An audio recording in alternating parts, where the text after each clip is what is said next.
ఇచ్చినటువంటి హామీలు ఖచ్చితంగా నెరవేర్చే విధంగా ముందుకు వెళ్లాల్సిందిగా నేను ఈ ప్రభుత్వాన్ని కోరుతా ఉన్నాను. అధ్యక్ష, 2014 బీఆర్ఎస్ సర్కార్ లక్షలోపు రుణాలు ఉన్నటువంటి 35 లక్షల మంది రుణమాఫీ కోసం 16,144 కోట్లు ఇచ్చింది. 2018లో అదే లక్షలోపు రుణమాఫీకి 19,198 కోట్లు అంచనా కాగా మొత్తం లబ్ధిదారుల సంఖ్య సుమారు 37 లక్షలు. అయితే ఇందులో అందరికీ ఇవ్వకుండా గులాబీ సర్కార్ మోసం చేసింది కాబట్టి గులాబీ సర్కార్ ఓడిపోయి ఈరోజు అపోజిషన్లో కూర్చున్నది. దయచేసి అదే బాటలో మీరు నడవద్దని చెప్పేసి ఈ ప్రభుత్వాన్ని నేను సూచిస్తూ ఉన్నాను. అధ్యక్ష, అంతేకాదు రుణమాఫీ కోసం 40,000 కోట్ల రూపాయలు, పంట రుణమాఫీకి 40,000 కోట్లు ఖర్చు అవుతుందని చెప్పి గాంధీ భవన్లో జరిగినటువంటి ఒక కార్యక్రమంలో గౌరవ ముఖ్యమంత్రి గారు ఆ రోజు చెప్పడం జరిగింది. అదే మాదిరిగా మరి అధికారులతో సమీక్ష సందర్భంగా కసరత్తు జరిగిన తర్వాత 31,000గా వారు అంచనాకు వచ్చారు. మరి ఈరోజు తీరా బడ్జెట్లో మాత్రం రుణమాఫీకి కేవలం 26,000 కోట్ల రూపాయలుగానే చూపిస్తూ ఉన్నారు. అంటే రైతులకు రుణమాఫీ చేసే పూర్తి స్థాయిలో కాకుండా కొంతవరకు మాత్రమే రుణమాఫీ చేసే ఉద్దేశం ఏమైనా ఈ ప్రభుత్వానికి ఉన్నదా? దయచేసి చెప్పాల్సిందిగా నేను కోరుతా ఉన్నాను. అదే కాదు అధ్యక్ష, ఈరోజు రైతులకు రుణమాఫీ రివ్యూ మీటింగ్లో సీఎం గారు చెప్పినటువంటి లెక్కల ప్రకారం 70 లక్షల మంది రైతులకు రుణ ఖాతాలు ఉన్నాయని, అంటే వీరందరూ ఎంతో కొంత రుణమాఫీ కావాలని, కానీ ప్రభుత్వం కేవలం 44 లక్షల మందికి రుణమాఫీ చేస్తున్నట్టుగా తెలిసింది. ఇందుకోసం ప్రభుత్వం అత్యంత కఠిన నిబంధనలు అమలు చేసి అంటే దాదాపు అర్హులైనటువంటి 26 లక్షల మంది రైతులకు రుణమాఫీ జరగకుండా ఒక ఎత్తుగడ చేసినట్టుగా మేము భావిస్తూ ఉన్నాం. అంతేకాదు రుణాలు మాఫీ కాలేదన్నటువంటి మీడియా కథనాలు వాస్తవాలా అని అనుమానాలు వస్తూ ఉన్నాయి. ఉమ్మడి ఖమ్మం డీసీసీబీ పరిధిలో 1,00,000 మంది రైతులకు లక్షలోపు రుణాలు మాఫీ కాలేదని మీడియాలో వచ్చింది. ఉమ్మడి మెదక్ డీసీసీబీ పరిధిలో 23,000 మందికి, ఉమ్మడి పాలమూరు మహబూబ్నగర్ జిల్లాలో 31,000 మందికి, ఉమ్మడి నల్గొండలో 38,000 మందికి రుణమాఫీ కాలేదని పత్రికల్లో వార్తలు వచ్చాయి. ఇందులో వాస్తవం ఎంత ఉందో దయచేసి వ్యవసాయ మంత్రి గారు మరి అదే మాదిరి ముఖ్యమంత్రి గారు తక్షణమే స్పష్టత ఇవ్వాల్సిందిగా మేము కోరుతా ఉన్నాం. ఏ ప్రతిపాదికన లబ్ధిదారుని ఎంపిక చేశారు, ఏ ప్రతిపాదికన అర్హులైనటువంటి రైతుల్ని మీరు మరి ఎంపిక చేశారో ఒకసారి మరి ఖచ్చితంగా ఈ సభకు తెలియజేయాల్సిన అవసరం ఉందని తెలియజేస్తా ఉన్నాను. అధ్యక్ష, ఈరోజు రాహుల్ గాంధీ గారు వరంగల్ సభలో కానీ లేక ఖమ్మం సభలో కానీ ఇచ్చినటువంటి అంశంలో ఖచ్చితంగా రుణమాఫీ చేస్తామని చెప్పేసి వారు ఒప్పుకున్నారు. మరి రైతులందరూ ఎంతో ఆశగా ఎదురు చూస్తూ ఉన్నారు. మీరు ఇచ్చినటువంటి నిబంధనలు తీసి మరి మీరు చేసినట్టుగా ఒప్పుకున్నట్టుగా మరి మేనిఫెస్టోలో పెట్టినట్టుగా దయచేసి రుణమాఫీ చేయాల్సిందిగా మేము కోరుతా ఉన్నాం. మరి రైతులు కాంగ్రెస్ పార్టీకి భరోసా ఇచ్చారు. ఈరోజు కాంగ్రెస్ పార్టీ రైతాంగానికి భరోసా ఇవ్వాల్సిందిగా నేను కోరుతా ఉన్నాను. మరి అదే మాదిరిగా గత బీఆర్ఎస్ ప్రభుత్వం ఎకరానికి 10,000 చొప్పున ఇచ్చేటువంటి రైతు బంధు స్కీముని మీరు పేరు మార్చి 15,000 రూపాయలు ఇస్తామని చెప్పేసి మేనిఫెస్టోలో హామీ ఇచ్చారు. ఎన్నికల ముందు రబీ సీజన్కి రైతు బంధు స్కీములో ఎలక్షన్ కమిషన్ అప్పుడు అనుమతి ఇచ్చి మరి తర్వాత కేసీఆర్ సర్కార్ ఇచ్చేది తీసుకోండి, దాని తర్వాత కాంగ్రెస్ ప్రభుత్వం అధికారంలోకి వచ్చిన తర్వాత ఇచ్చేది ఇస్తుందని చెప్పేసి ఆ రోజు ముఖ్యమంత్రి గారు చెప్పారు. మరి అదే మాదిరి అప్పుడు ఇవ్వాల్సినటువంటి రైతు బంధు మొన్నటి వరకు మరి ఇచ్చారు. దాని తర్వాత ఈ ఏడాది వచ్చేటువంటి రైతు బంధు ఇంకా రాలేదు. మరి నేను ఇమీడియట్గా ఈ రైతు బంధు ఈ సీజన్లో ఇవ్వాల్సినటువంటి రైతు బంధు ఇమీడియట్గా ఇచ్చి మళ్ళీ సీజన్లో డిసెంబర్ లోపల ఒక్కొక్క రైతు బంధు కూడా వెంటనే ఇవ్వాల్సిందిగా డిమాండ్ చేస్తూ ఉన్నాం. మరి రైతు భరోసా నిధులు ఏమన్నా రుణమాఫీకి మలుస్తున్నారా? ఎందుకంటే బడ్జెట్ చూస్తే అట్టే కనబడతా ఉన్నది. మరి దయచేసి రైతు భరోసాకు నిధులు వేరుగా కేటాయించాల్సిందిగా కోరుతా ఉన్నాం. రైతు భరోసాకు రావాల్సినటువంటి అవసరం ఉన్నటువంటి నిధుల్ని ఎక్కడా కూడా మీరు మరి బడ్జెట్లో కానరాని పరిస్థితి కనబడతా ఉన్నది. రైతు భరోసా మార్గదర్శకాలపై అసెంబ్లీలో చర్చ పెడతామని చెప్పి గతంలో ముఖ్యమంత్రి గారు చెప్పారు. ఆ చర్చ ఎప్పుడు పెడతారు, మరి ఆ చర్చ విషయంలో మరి నిబంధనలు ఏ రకంగా పెట్టబోతున్నారో కూడా ఒకసారి సభకు చెప్తే బాగుంటుందని తెలియజేస్తా ఉన్నాను. డెఫినెట్గా గతంలో ఇచ్చినట్టుగా చెట్లకు పుట్టలకు గుట్టలకు అని కాదు, కనీసం వ్యవసాయం చేసేటువంటి ప్రతి రైతాంగానికి ఖచ్చితంగా ఇవ్వాల్సినటువంటిగా మేము డిమాండ్ చేస్తూ ఉన్నాం. మరి సన్నకారు చిన్నకారు రైతులు ఖచ్చితంగా రైతు భరోసా ఎప్పుడు వస్తుందని చెప్పేసి ఎదురు చూస్తూ ఉన్నారు, పెట్టుబడి సాయం కోసం ఎదురు చూస్తూ ఉన్నారు. అధ్యక్ష, ఖచ్చితంగా సమయానికి వారికి ఇవ్వాల్సినటువంటి రైతు భరోసా ఖచ్చితంగా ఇవ్వాల్సిందిగా నేను మీ ద్వారా కోరుతా ఉన్నాను. అంతేకాదు అధ్యక్ష, ఈరోజు కౌలు రైతుల పరిస్థితి కూడా దీనంగా ఉన్నది. అధ్యక్ష, కౌలు రైతుల పరిస్థితి కూడా ఈరోజు దీనంగా ఉంది. అధ్యక్ష, మరి గత బీఆర్ఎస్ ప్రభుత్వం కౌలు రైతులకు రైతు బంధు పథకాన్ని వర్తింప చేయలేదు. మరి కౌలు రైతులు అసలైనటువంటి సాగు చేసేటువంటి రైతులు వారికి రైతు బంధు ఇవ్వకపోతే పథకం అసలు లక్ష్యం దెబ్బతినేటువంటి పరిస్థితి ఉందని చెప్పేసి ఎంతోమంది దిబ్బులు చెప్తా ఉన్నారు. అధ్యక్ష, మరి ఈరోజు కౌలు రైతులు గోస పట్టించుకునే నాదుడు లేడు. అధ్యక్ష, తెలంగాణలో దాదాపు 15 లక్షల మంది కౌలు రైతులు సాదా బినామీ కింద భూములు కొన్నటువంటి 11 లక్షల మంది రైతులకు, అటవీ భూమి సాగు చేస్తున్నటువంటి పోడు రైతులకు పెట్టుబడి సాయం గత ప్రభుత్వం హయాంలో అందలేదు. దాంతో వారంతా బీఆర్ఎస్ను కాదని కౌలు రైతులు కూడా పెట్టుబడి సాయం కోసం కాంగ్రెస్ను నమ్మి ఓటేసినట్టు గెలిపించినటువంటి వారిని దయచేసి ఆదుకోవాల్సిందిగా మీ ద్వారా నేను తెలియజేస్తా ఉన్నాను. అధ్యక్ష, అంతేకాదు అధ్యక్ష, గత ప్రభుత్వం 1,52,49,000 ఎకరాలకు సుమారు 69 లక్షల మంది రైతులకు రైతు బంధు ఇచ్చింది. అధ్యక్ష, మరి ఇప్పుడు కాంగ్రెస్ సర్కార్ మరి ఇందులో ఎంత మేరకు కోత విధిస్తుందో తెలియదు, కానీ కనీసం న్యాయమైనటువంటి వ్యవసాయం చేసినటువంటి రైతులను మాత్రం ఆదుకోవాల్సిందిగా మేము ఖచ్చితంగా డిమాండ్ చేస్తూ ఉన్నాం. అధ్యక్ష, అన్నిటికన్నా ముఖ్యమైనటువంటి అంశం అధ్యక్ష, రైతు భరోసా గ్యారెంటీలో ఉన్నటువంటి 3 హామీలకు నిధుల సంగతి. అధ్యక్ష, ఇక కౌలు రైతులకు పెట్టుబడి సాయంగా ఏటా 15,000 ఇవ్వాల్సినటువంటి రైతు భరోసా పథకానికి 20,000 కోట్లు కావాలి. అధ్యక్ష, వ్యవసాయ కూలీలకు ఏటా 12,000 ఇస్తామన్నా కాంగ్రెస్ 6 గ్యారెంటీల భాగంగా హామీ ఇచ్చింది. తెలంగాణలో ప్రస్తుతం 1,05,00,000 మంది ఉపాధి హామీ కూలీలు ఉన్నారు. అధ్యక్ష, వీరంతా రైతు కూలీలు. అధ్యక్ష, వీరికి 12,000 చొప్పున ఇచ్చేందుకు 12,600 కోట్లు అవసరమవుతాయి. అధ్యక్ష, మరి ఇక వరి పంట క్వింటాల్కి 500 బోనస్ ఇస్తామని కాంగ్రెస్ గతంలో చెప్పినటువంటి గ్యారెంటీలో భాగం. అధ్యక్ష, మన రాష్ట్రంలో ఏటా ఖరీఫ్ సీజన్లో రబీ సీజన్లో మొత్తం 1,00,00,000 ఎకరాలకు వరి సాగు అవుతుంది. అధ్యక్ష, గణాంకాల ప్రకారం మరి సగటున ఎకరానికి 23 క్వింటాల పైగా దిగుబడి వస్తుంది.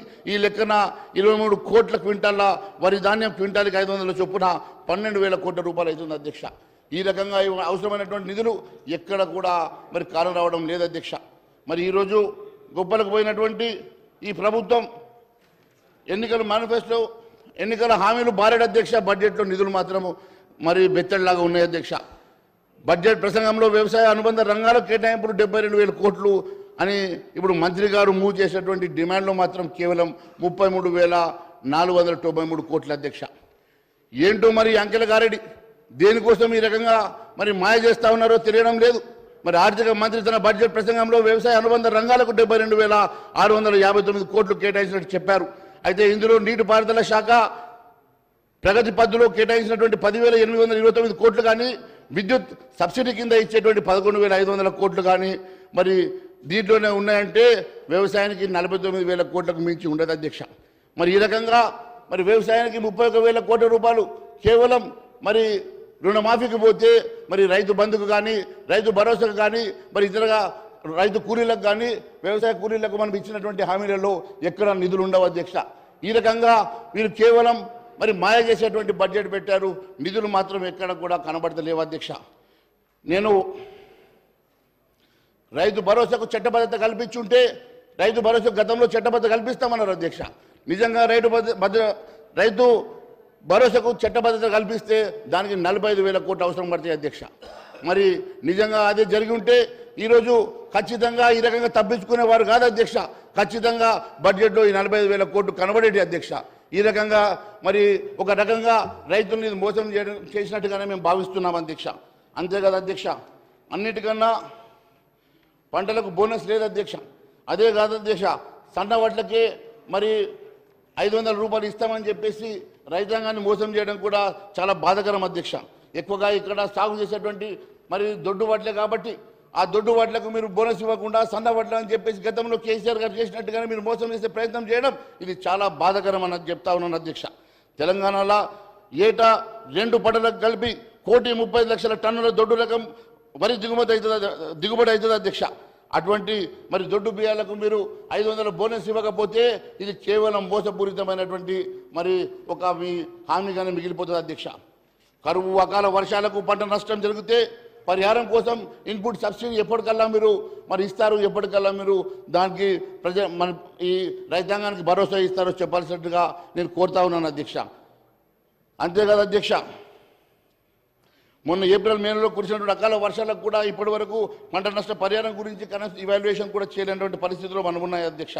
ఎప్పుడైనా ఎద్దేసిన వ్యవసాయం కానీ రైతు దేశం రాజ్యం బాగుండదని చెప్తా ఉంటారు అధ్యక్ష. ఎక్కడ పడితే అక్కడ ఆత్మహత్యలు కనబడతా ఉన్నాయి అధ్యక్ష.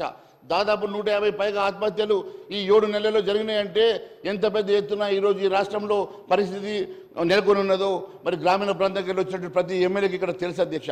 నేను అందుకే తెలియజేస్తాను అధ్యక్ష, దయచేసి రైతులు ఆత్మహత్యకు పాల్పడకుండా నివారించాల్సిన బాధ్యత ఈ ప్రభుత్వం పెద్దల మీద ఉన్నది. ఖచ్చితంగా ఆ అంశం వైపు మరి అడుగులేయాల్సిందిగా నేను కోరుతా ఉన్నాను అధ్యక్ష. తెలంగాణలో అధికారం వచ్చిన తర్వాత అధ్యక్ష ఇప్పటి వరకు 150 మంది పైగా అన్నదాతలు ఆత్మహత్య పాల్పడ్డారు. కానీ వారి కుటుంబాలకు రైతు బీమా అందలేదు. రైతు ఆత్మహత్య నిర్ధారించేటువంటి మండల స్థాయి త్రిసభ్య కమిటీ అధ్యక్ష ఎంఆర్ఓ కానీ, ఏఓ కానీ, ఎస్ఐ కానీ, మండల అగ్రికల్చర్ ఆఫీసర్ కానీ క్షేత్ర స్థాయిలో వారు వెళ్ళి ఎక్కడ కూడా పర్యటించి మరి దీన్ని ఇవాల్యుయేట్ చేయకపోవడం చాలా బాధాకరంగా ఉంది అధ్యక్ష. అంతేకాదు అధ్యక్ష, తెలంగాణ ఏర్పడిన 2014లో బీఆర్ఎస్ సర్కార్ దిగిపోయేంత వరకు 7 నెలలకు పైగా అన్నదాతలు ఆత్మహత్యలు చేసుకుంటే వారిలో 1400 మంది మాత్రమే 5 లక్షల చొప్పున పరిహారం అందింది అధ్యక్ష. మిగిలిన దాదాపు 5,600 మంది రైతులకు బీమా అందలేదంటే గత బీఆర్ఎస్ ప్రభుత్వం రైతులను ఎంత విస్మరించిందో దానికే వారు ఈరోజు ఈ రకంగా మరి అపోజిషన్లో కూర్చునే పరిస్థితి ఏర్పడ్డది అధ్యక్ష. దయచేసి ఆ బట్టలు మీరు నడవద్దని చెప్పేసి నేను మీ అందరినీ కూడా కోరుతా ఉన్నాను అధ్యక్ష. అన్నిటికన్నా ఈరోజు అవకతవకల అక్రమాల ధరణి పోర్టల్ దిద్దుబాటు ఏమైంది అధ్యక్ష? భూమాత పోర్టల్ వచ్చేది ఎప్పుడు అధ్యక్ష? కాంగ్రెస్ అభయహస్త మేనిఫెస్టోలో పేర్కొన్న 8వ రంగం భూ పరిపాలన ధరణి స్థానంలో భూమాత పోర్టల్ ప్రవేశపెడుతున్నామన్నది అది ఏమైంది? అసలు ధరణి పోర్టల్ నిర్వాహకులు ప్రభుత్వానికి సహకరిస్తున్నారా లేదా అని అనుమానం మాకు వస్తూ ఉన్నది అధ్యక్ష. సమగ్ర భూ కమతాల సర్వే ఆధారంగా భూ హక్కులు కోల్పోయినటువంటి రైతులందరికీ న్యాయం చేస్తామని ఇప్పటి వరకు ఎంతమందికి న్యాయం చేశారు? మరి ఇంతటి మరి భూ సర్వే వల్ల నష్టపోయినటువంటి రైతుల వివరాలు ప్రభుత్వం ఏమైనా సేకరించిందా అని చెప్పి నేను మీ ద్వారా ప్రశ్నిస్తున్నాను అధ్యక్ష. అంతేకాదు అధ్యక్ష, ల్యాండ్ కమిషన్ ఏర్పాటు చేసి ప్రభుత్వ భూములను పరిరక్షించి పౌరుల భూ హక్కులను కాపాడేందుకు రెవెన్యూ ట్రిబ్యునల్ ఏర్పాటు చేస్తామన్నారు కదా, మరి ఈ దిశలో కనీసం కసరత్తైనా మొదలైందా అని చెప్పేసి మీ ద్వారా అడుగుతున్నాను అధ్యక్ష. నిషేధిత జాబితాలో చేసిన పట్టా భూములను కాంగ్రెస్ అధికారంలోకి వచ్చింది 100 రోజుల్లో తొలగిస్తామన్నారు కదా, మరి ధరణి పోర్టల్లో 5 సభ్యుల కమిటీ 2023 డిసెంబర్లో వేశారు కదా, మరి 7.5 నెలలైనా నిషేధ జాబితాలో ఉన్నటువంటి 13 లక్షల ఎకరాలు ఉన్నట్టుగా సమాచారం ఉంది. వాటికి కనీసం ఇప్పటికన్నా కొన్ని తొలగించగలిగినారా? మరి దాని గురించి ఏమైనా అడుగులు వేశారని చెప్పి నేను మీ ద్వారా అడుగుతా ఉన్నాను అధ్యక్ష. ధరణి పోర్టల్ తీసుకువచ్చిన కేసీఆర్ ఆయన కుటుంబ సభ్యులు బీఆర్ఎస్ లీడర్లు పేదల భూములను వారి పేర్ల మీద రాయించుకున్నారని, దాంతో 20 లక్షల మంది అసాములు నష్టపోయినారని, కేసీఆర్ దోచుకున్న సొమ్మును కక్కిస్తామని, ఆ సొమ్ముతోని 6 గ్యారెంటీ స్కీములు అమలు చేస్తామని రాహుల్ గాంధీ ఎన్నికల ప్రచారం నవంబర్ 17, 2023 రోజు వరంగల్లో ఖమ్మంలో జరిగినటువంటి ఎన్నికల ప్రచార సభలో మాట్లాడారు కదా, మరి దాని సంగతి ఏమైంది అధ్యక్ష? ధరణి పోర్టల్ అప్పటికి కేసీఆర్ సర్కారు 2020 నవంబర్ 29 ప్రారంభించింది. అప్పటి నుంచి 3 ఏళ్ల కాలంలో అంటే 2023 నవంబర్ వరకు లక్షల ఎకరాల బీఆర్ఎస్ లీడర్లు పేద రైతులను బెదిరించి తమ పేర్ల మీద రిజిస్ట్రేషన్లు చేయించుకున్నారని ఎన్నో ఆరోపణలు ఉన్నాయి అధ్యక్ష. ఆ లెక్కలేంటో, ఆ భూములు కోల్పోయిన రైతులు ఎవరో, లాభపడిన గులాబీ నేతలు ఎవరో కాంగ్రెస్ సర్కార్ ఇప్పటికైనా తెలిసిందా అధ్యక్ష? దాని గురించి ఏమన్నా ఎంక్వైరీ చేసిందా?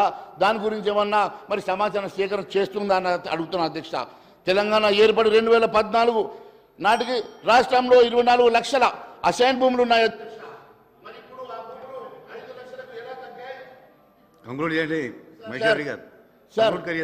सर कंक्लूड करना है सर. తెలంగాణ ఏర్పడిన 2014 నాటికి రాష్ట్రంలో 24 లక్షల అసైన్ భూములు ఉన్నాయి అధ్యక్ష. మరి ఇప్పుడు ఆ భూములు 5 లక్షలకు ఎలా తగ్గాయి? అసైన్ భూములను బీఆర్ఎస్ లీడర్లు పేదలు బెదిరించి వారి నుంచి కొనుగోలు చేసి రిజిస్ట్రేషన్ చేసుకున్న వివరాలు ఏంటి? వాటి ఎందుకని మరి ఈ సర్కారు బయటపెట్టడం లేదని చెప్పేసి అడుగుతున్నాను అధ్యక్ష. అంతేకాదు అధ్యక్ష, అన్నిటికన్నా ముఖ్యమైనటువంటి ఎన్నో అంశాలు అధ్యక్ష. రాష్ట్ర ప్రభుత్వ భూములు, అసైన్ భూములు, దేవాదాయ భూములు, వక్ఫ్ బోర్డు భూములు, అటవీ భూములు, భూదాన్ భూములు, లక్షల ఎకరాలు కేసీఆర్ సర్కార్ 5 ఏళ్ల కాలంలో అన్యాక్రాంతమైన అని చెప్పి వాటి విలువ 2 లక్షల కోట్ల వరకు ఉంటుందని అంచనా అధ్యక్ష. మరి కేసీఆర్ సర్కారు 10 ఏళ్ల కాలంలో అన్యాక్రాంతమైనటువంటి భూములు, లక్షల కోట్ల రూపాయల విలువైనటువంటి భూములు అన్యాక్రాంతమైతే వాటి మీద ఎంక్వైరీ చేశారా? మరి దానికి సిబిఐకి మీరేమైనా సిద్ధంగా ఉన్నారా? సిబిఐ ఎంక్వైరీకి అని చెప్పేసి మేము అడుగుతా ఉన్నాం అధ్యక్ష. కేసీఆర్ హయాంలో జరిగిన 2 లక్షల కోట్ల భూకుంభకోణం దేశ చరిత్రలోనే అత్యంత భారీ స్కామ్ అధ్యక్ష. ధరణి పోర్టల్ నిర్మాణ ఒప్పందానికి విదేశీ కంపెనీలు ఫల్కాన్తో ఒప్పందం కుదుర్చుకున్నప్పుడు అప్పటి రాష్ట్ర ఐటీ శాఖ మంత్రి కేటీఆర్, రెవెన్యూ శాఖ మంత్రి స్వయంగా సీఎం కేసీఆరే కదా. మరి ఇలా కేసీఆర్ కుటుంబం ప్రమేయం ఉన్నటువంటి 2 లక్షల కోట్ల భారీ స్కామ్లో లోగుట్టు బయటపెట్టడానికి కాంగ్రెస్ సర్కార్ ఎందుకు వెనుకాడుతుంది? ఎందుకు వెనుకాడుకు వేస్తా ఉంది? ఎందుకు దాని మీద ఎంక్వైరీ పెట్టడం లేదు? ఎందుకు దాన్ని సిబిఐ ఇవ్వడానికి సిద్ధంగా లేదు? దీనికి సమాధానం చెప్పాల్సిన బాధ్యత ఈ ప్రభుత్వం మీద ఉన్నది అధ్యక్ష. సీఎంగా రేవంత్ రెడ్డి గారు బాధ్యతలు చేపట్టి తర్వాత 2వ రోజే ధరణి పోర్టల్ రివ్యూ మీటింగ్ పెట్టారు అధ్యక్ష. 5 సభ్యులతో కమిటీ వేసి 7.5 నెలలైనా ఇప్పటి వరకు దోషులు ఎవరో తేల్చలేదు. ధరణి పోర్టల్లో జరిగిన 2 లక్షల కోట్ల స్కామ్ని వెలుగు తీసి చిత్తశుద్ధి ధరణి అడ్డం పెట్టుకొని భూ అక్రమాలకు పాల్పడే బీఆర్ఎస్ నేతలను क्या 2 मिनट ही सर कंक्लूड कर रहा हूं सर. మరి లక్షల కోట్ల రూపాయల స్కామ్ను వెలికి తీసి చిత్తశుద్ధి ధరణి అడ్డం పెట్టుకొని భూ అక్రమాలను పాల్పడినటువంటి బీఆర్ఎస్ నేతలు దోషులుగా నిరూపించే చిత్తశుద్ధి మరి ఈ ప్రభుత్వానికి ఉన్నదా? ఈ స్కామ్లకు విచారణకు సిబిఐకి మీరు సిద్ధమా అని చెప్పి అడుగుతున్నాను అధ్యక్ష. ఈ పోర్టల్ని విదేశీ कंपनी को साहब, ये फॉरेन कंपनी को दिए साहब. पूरा आज हमारे इस देश की लाखों करोड़ रुपए की इस लैंड की सारी इंफॉर्मेशन आज फॉरेन कंपनी के साथ है साहब. सो ये पोर्टल विदेशी కంపెనీకి అప్పగించే అంశంపై ఇప్పటి వరకు అప్పటి ఐటీ మంత్రి కానీ లేక రెవెన్యూ శాఖ నిర్వహించిన కేసీఆర్ కానీ ఇప్పటి వరకు ప్రభుత్వం విచారించలేదు అధ్యక్ష. అంటే దీని వెనుక ఏదో మతలబు ఉందా? మరి ఎందుకోసం విచారణకు మీరు ఈ ప్రభుత్వం సిద్ధంగా లేదో తెలియాల్సిన అవసరం ఉంది అధ్యక్ష. తెలంగాణ ఏర్పడి 2014 నాటికి భూముల రికార్డు పోలిస్తే ధరణి పోర్టల్లో దేవాదాయ వక్ఫ్ బోర్డులకు 40% తక్కువగా, ఫారెస్ట్ ల్యాండ్లో 6 లక్షల ఎకరాలు తక్కువగా ఉన్నట్లు తేలింది అధ్యక్ష. ఇంత ప్రభుత్వ భూములు ఇన్ని లక్షల ఎకరాలు అన్యాక్రాంతం అయితే దాని మీద స్పష్టత లేకపోతే లక్షల ఎకరాల భూములు బీఆర్ఎస్ భూ బకాసురులే మింగేశారని తెలిస్తే మరి దాని మీద ఎందుకు ఈ సర్కార్ ఎంక్వైరీ పెట్టడం లేదు? ఎందుకు దాని మీద సిబిఐ ఎంక్వైరీ ఇవ్వడం లేదు? ఎందుకు విచారణ జరిపించడం లేదు? తెలియజేయాల్సిన అవసరం ఈ ప్రభుత్వం పైన ఉంది అధ్యక్ష. ధరణి పోర్టల్ నిర్వహిస్తున్నటువంటి ఫాల్కన్ సంస్థ విదేశీ సంస్థ అధ్యక్ష. మరి ప్రతినిధులతో రాష్ట్ర ప్రభుత్వం భూ అక్రమాలు సంబంధించినటువంటి సమాచారం తీసుకుందా? నిషేధ జాబితాల్లో 2020 నవంబర్లో ఉన్నటువంటి భూములెన్ని, 2023లో నవంబర్ నాటికి ఉన్నటువంటి భూములెన్నో, ఎన్ని లక్షల ఎకరాల భూములు అన్యాక్రాంతమైనాయో తెలియజేయాల్సినటువంటి అవసరం ఈ ప్రభుత్వానికి ఉన్నది అధ్యక్ష. ధరణి పోర్టల్ నిర్వహణలో ఫాల్కన్ సంస్థ నుంచి ప్రభుత్వం